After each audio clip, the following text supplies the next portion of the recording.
बड़ा सुंदर प्रसंग है। अब जैसे हम अपने इष्ट की सेवा करते हैं तो पहले गुरु की सेवा करें या इष्ट की सेवा करें? बाबा बोले, सीताराम दास जी महाराज, पहले गुरु की पूजा करके फिर इष्ट की पूजा शुरू करें। जो पूजन सामग्री है उसमें से 2 पुष्प उठाए, पहले गुरुदेव को अर्पित किए और साष्टांग प्रणाम किया और फिर इष्ट पूजा की। चंदन आदि जो अन्य सामग्री है वो गुरुदेव को प्रसन्नता होगी जब श्यामा श्याम को अर्पित करोगे। लेकिन पहली पूजा गुरुदेव की, जब हम पूजा करने के लिए बैठे तो पहले 2 पुष्प गुरुदेव के चरणों में अर्पित करके साष्टांग प्रणाम, फिर उनसे अनुमति लेकर के श्री जी की सेवा प्रारंभ करें। यदि पहले गुरु को प्रणाम और वंदना और पुष्प अर्पित नहीं किए तो गुरु पूजाम बिना देवी इष्ट पूजाम करोति यः मंत्रस्य तस्य तेजांसी हरते भैरव स्वयं। भगवान शिव कह रहे हैं, हे देवी, यदि गुरु पूजा न करके सीधे इष्ट पूजा की जाए तो उसके मंत्र का कभी प्रकाश नहीं होगा। उसमें जो ऐसा पूजन करने वाला है तो गुरु मंत्र का प्रकाश नहीं होगा और जितनी पूजा करेगा उसका प्रभाव सब भैरव हरण कर लेगा। जो भैरव देव हैं वो अपहरण कर लेंगे, उस पूजा का प्रकाश नहीं हो पाएगा। गुरु पूजाम विनानाथ कोटि पुण्यम वृथाव्ययम अतः सर्वजने ख्यातम गुरुणा सिद्धि मापनुयात। गुरु पूजा के बिना करोड़ों प्रकार के पुण्य सब व्यर्थ हो जाते हैं। जो सिद्धि का कारण जानते हैं वो सबसे पहले गुरुदेव की पूजा करते हैं। जैसे आप तीर्थ अवगाहन करने गए तो सबसे पहले गुरु को प्रणाम करो, फिर उस तीर्थ को प्रणाम करके तीर्थ अवगाहन करो। पहले गुरु, हर समय हर क्रिया में, घर से निकलने पहले गुरुदेव को प्रणाम किया। यदि गुरु पूजा ना की जाए तो करोड़ों प्रकार के पुण्य सब व्यर्थ हो जाते हैं। प्रथम गुरु पूजा, गुरु प्रथम पूजा करने पर उसे सिद्धि लाभ होती है। यदा ददाति संतुष्टः प्रसन्नो वरदौ मनुम तदा भक्त्या धनः प्राण गुरुर यत्नेन तोषेत। जब वरदायक गुरुदेव की प्रसन्नता प्राप्त होती है, देखो जगह जगह पर भगवान श्री राम को देखा गया, मर्यादा पुरुषोत्तम है। गुरु ही प्रणाम मन ही मन कीन्हा। जब जा रहे हैं धनुष की तरफ तो प्रगट में प्रणाम करके आज्ञा लेकर जा रहे हैं, और जब वहां धनुष भंग करना है तो उठाकर पहले गुरु की तरफ देखा और गुरु ही प्रणाम मन ही मन कीना, और फिर धनुष भंग कर एक एक कदम पर भगवान श्री राम गुरु की आज्ञा के अनुसार चलते हैं। हमारी हर चेष्टा गुरु को सम्मुख करके होनी चाहिए। जो अपने गुरुदेव को प्रसन्न कर लेता है, संतुष्ट कर लेता है, उसके गुरुदेव सर्व सिद्धि कारण प्राण बन जाते हैं। गुरुदेव प्राण हो गए, अब कौन सी सिद्धि बकाया रह गई। भोग्य भोज्यानि वस्तूनि गुरुवे चा समर्पयेत तच्छेषमिति संचित्य चानुभूयात सुरेश्वरी। हे देवी, सभी भोग, सभी भोज्य वस्तुएं जो गुरुदेव को अर्पण करता है और फिर गुरुदेव की जूठन पाता है, अगर गुरुदेव समीप नहीं है तो उनकी छवि विराजमान करके भाव से गुरुदेव को भोग लगावे और फिर उनका उच्छिष्ट प्रगट मान करके पावे कि मेरे गुरुदेव ने पाया है। इस उच्छिष्ट पान मात्र से समस्त सात्विक वृत्तियां उदय हो जाती हैं। गंधैर्मालैश्च चारवंगी पूजयेत सर्वदा गुरुम। हे सुंदरांगी देवी, जो गंध से, माला से, अन्य वस्तुओं से गुरुदेव की पूजा करता है, अगर गुरुदेव प्रगट में नहीं मिलते हैं तो उनकी छवि विराजमान करके ठीक वैसे ही भाव से करो जैसे प्रगट में गुरुदेव की पूजा कर रहे हो। हे देवी, जो व्यक्ति अपने गुरुदेव की निष्कपट भाव से सेवा भक्ति करता है और उनका जूठन पाता है, महाप्रसाद, तो तो जितने तीर्थ आदि हैं, जितने व्रत आदि हैं, उसको कुछ करने की आवश्यकता नहीं। सब तीर्थों का फल, सब व्रतों का फल गुरु को पूजन करके, उनको भोग लगा के, उनका उच्छिष्ट पाने से प्राप्त हो जाता है।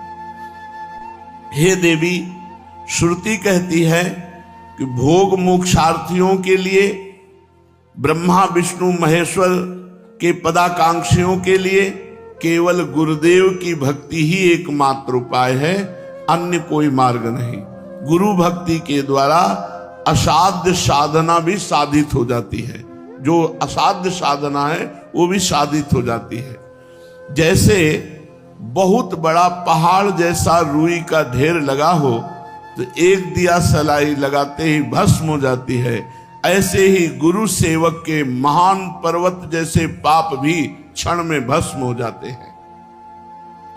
जो शिष्य महात्मा गुरुदेव का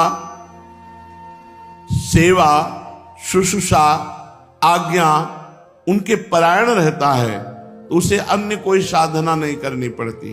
वो केवल गुरु सेवा कृपा कारिणी बन जाती है और वो समस्त सिद्धियों का लाभ प्राप्त कर लेता है। उसके पाप क्षय हो जाते हैं, पुण्य राशि वर्धित होती है, सब काम उसके अलौकिक ढंग से होने लगते हैं। सब काम अलौकिक ढंग से होने लगते हैं, गुरु कृपा ही केवलम। हे देवेश, दुख मलिन पतित तभी तक रहता है जीव जब तक वो गुरुदेव की भक्ति नहीं करता है। यदि गुरुदेव संतुष्ट ना हो तो कितनी भी बड़ी साधना कर लो, ना तो ब्रह्मा सहयोग करेंगे, ना विष्णु सहयोग करेंगे, ना महेश्वर। तभी सेवक जी ने कहा, गुरु सेवा तज करहि जे बान, यह है अधर्म यह है सब हानि, कानि न रसिकन में रहे, गुरु गोविंद न भेद कराए, संतत सकल सुनो चित लाए, श्री हरिवंश प्रताप जस। गुरुदेव जिस पर संतुष्ट हो जाते हैं तो तीनों देव उस पर संतुष्ट हो जाते हैं, ब्रह्मा विष्णु महादेव, और संपूर्ण मुनि योगी सब संतुष्ट होकर उस पर अनुग्रह करते हैं जिस पर गुरुदेव प्रसन्न होते हैं। समस्त क्रियाओं की सिद्धि का मूल है गुरु प्रसन्नता। अतएव बुद्धिमान पुरुष को चाहिए कि सर्वप्रथम अपने गुरुदेव को प्रसन्न कर ले। बाबा एक एक सेवा का आप जब वर्णन करते हैं तो सुनकर के एक अपार आनंद हमारे हृदय में हो रहा है, एक नवीन उत्साह प्रकट हो रहा है। साथ ही मैं अच्छी तरह से समझ गया हूं कि गुरु सेवा करने से मुझ सरीखे श्रद्धा भक्तिहीन प्राणी को भी परम पद मिल जाएगा। हाँ, तवा दार्तिम भय शोको लोभ मोह भ्रमादया, यावन नायाति शरणम श्रीम गुरुम भक्त वत्सलम।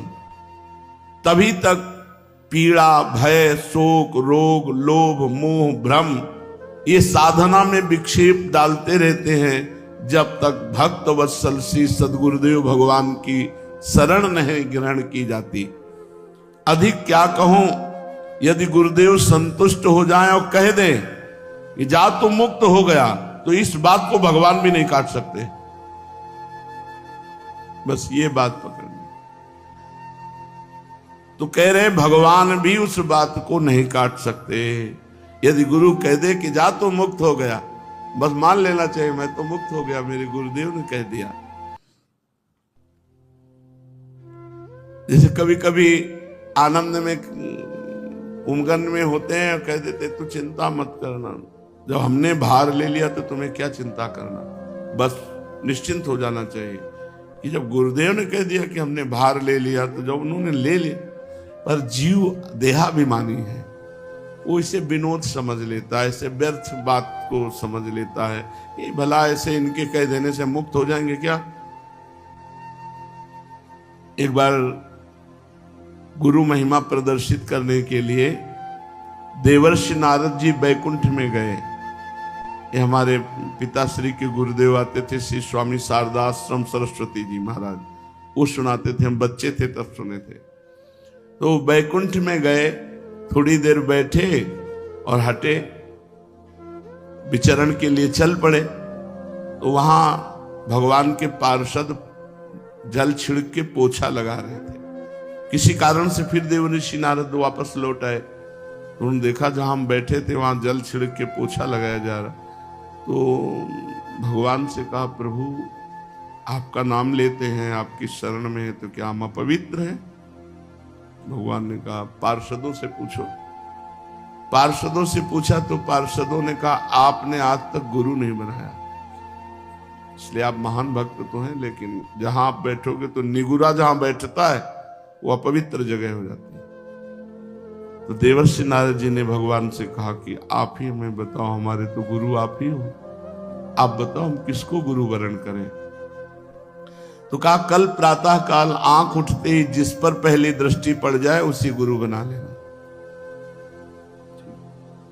प्रातः काल आंख खुली, जब बाहर निकले, पथ में देखा तो बहंगी में दोनों तरफ जल भरे हुए कहार वो जा रहे। तो उन्होंने कहा कि ये तो कहार है, कोई भगत हो तो गुरु बनाए, ये तो कहार है, इनको क्या गुरु बनाना है। और पानी ढो करके दूसरों के घरों में ले जाता है, कोई संत महात्मा होते तो गुरु बनाते। भगवान के पास पुनः गए, भगवान ने कहा, गुरु बनाया? उनका, प्रभु तो कहार है, तो गुरु की जाति देखी? नहीं प्रभु, वो पानी दूसरों के घर में ले जाते। तो गुरु की क्रिया देखी? जाओ मैं तुम्हें शाप देता हूं, 84 लाख योनियों में भटको। देवर्षि नारद जी घबरा गए, कहा, प्रभु अब कैसे मुक्ति हो सकती है? आपके श्रीमुख के वचन तो परम सत्य होते हैं। तो कहा, अपने गुरुदेव से पूछो जाके, कहां मिलेंगे? जहां तुम्हें मिले थे। और वो स्वयं भगवान ही कहार बनकर गए, चरणों में लौट गए, भगवान मुझे क्षमा करो, आप हमारे गुरुदेव हैं, मैंने आपको गुरुदेव रूप में वरण कर लिया, पर भगवान ने शाप दे दिया, ऐसी ऐसी बात थी। तो उन्होंने 84 से गोल गोल बना दिए जमीन पे, और कहा, ऊपर का कपड़ा उतार के लौट जाओ। लौट जाओ, बोले 84 लाख योनियों तुमने पार कर ली, अब तुम्हें 84 लाख योनियों में नहीं जाना पड़ेगा। नारद जी भगवान के पास गए, बोले, प्रभु गुरुदेव ने ऐसा बोले, फिर संशय गुरुदेव के वाक्य पर? तुम 84 लाख योनियों से मुक्त हो गए, क्योंकि गुरुदेव ने कह दिया। तो यहां शास्त्र में कह रहे कि यदि गुरुदेव भक्त वत्सल कह दे कि जा तुम मुक्त हो गया, तो विश्वास करो भगवान भी इस बात को नहीं काट सकते। यावत् चोपाधि पर्यंतम तावत् शुश्रूयेद गुरुम गुरुवत गुरु भार्याम तत्पुत्रेषु च वर्तनम। जब तक देह रहे तब तक गुरु की आज्ञा में, गुरु की सेवा में रहे। यदि गुरु आज्ञा करे तो गुरु पत्नी, गुरु पुत्र सबकी सेवा में।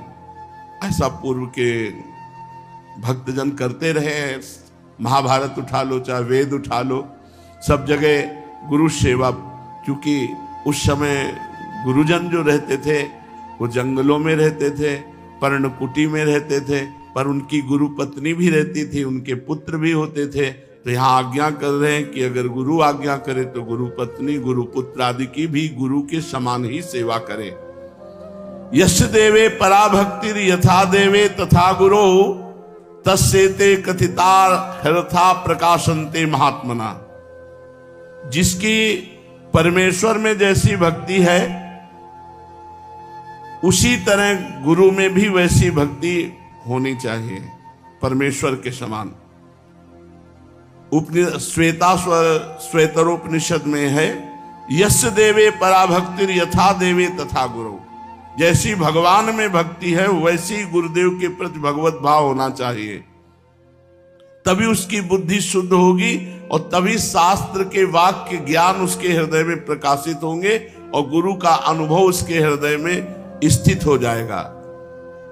शिष्य को समझना चाहिए कि गुरु ही हमारा सृष्टि करता है। हमारे अंदर जो भक्ति की सृष्टि होगी वो गुरुदेव ही करेंगे। गुरुदेव ही हमारे दोषों का विनाश करने वाले संहारकारी रुद्र है और गुरुदेव ही हमारे सद्गुणों का पालन करने वाले भगवान श्री हरि है। अर्थात सृजन, पालन और संहार तीनों कार्य हमारे गुरुदेव करते हैं। हमारे हृदय में दैवी संपदा का सृजन, भगवत भाव का सृजन और उसका पालन और दुर्गुण दुराचार का विनाश। गुरु संतोष मात्रेण तुष्टा शिव सर्वदेवता। यदि गुरु संतुष्ट हो गए तो त्रिभुवन के सारे देवता संतुष्ट हो गए। गुरु तुष्ट हो गए तो भगवान शिव प्रसन्न हो गए। गुरु रुष्ट हो गए तो भगवान त्रिलोचन रुद्र रूप होकर उसके साथ सद्गुणों का संहार कर देंगे। अगर गुरु रुष्ट है तो यह अधर्म यह सब हानि कानि नरस कन मेरा है। बड़ा भारी अधर्म हो गया, बड़ी भारी हानि हो गई। अब रसिकों की सभा में उसका कभी आदर नहीं हो सकता। गुरु तुष्टे शिवस्तुष्टो रुष्टे रुष्ट त्रिलोचना। अगर गुरु नाराज हो गए तो मानो त्रिलोचन रुद्र भगवान उसका सर्वनाश कर देंगे। गुरु पाद रजो यस्तु सुधि मूर्धनि धारयेत सा तीर्थ कोटि फलम 10 गुणम लभेत। जो सुजान व्यक्ति अपने गुरुदेव की चरण रज को अपने मस्तक पर डालता है वो करोड़ों तीर्थों के अवगाहन का तत्काल फल प्राप्त कर लेता है और तीर्थों से 10 गुना लाभ उसे प्राप्त होता है। 10 गुणम लभेत फलम। शिष्य भक्त ने प्रश्न किया सीताराम दास जी से, मैं तो महामूर्ख हूं गुरुदेव, अपने गुरुदेव को अभी तक पहचान नहीं पाया, उन्हें मनुष्य ही समझ रहा था और तीर्थ तीर्थ भ्रमण किया। क्या गुरुदेव की चरण तल में सारे तीर्थ विराजमान हैं? इस बात को ना जाने कब मन में विश्वास दृढ़ होगा। हे देव और कृपा करके गुरु महिमा बताइए। सीताराम दास जी महाराज बोले, गुरो पादोदकम यस्तु नित्यम पिबति भक्तितः सार्ध त्रिकोटि तीर्थानाम फलम सा लभते ध्रुवम। जो मनुष्य भक्ति पूर्वक नित्य गुरु का चरणामृत पान करता है वो 3.5 करोड़ तीर्थों का इस सेवन का फल प्राप्त करता है। धन्य है महाराज, गुरु चरणामृत में इतनी शक्ति। अरे सुनो, त्रिसंध्यम पिबेत यस्तु गुरु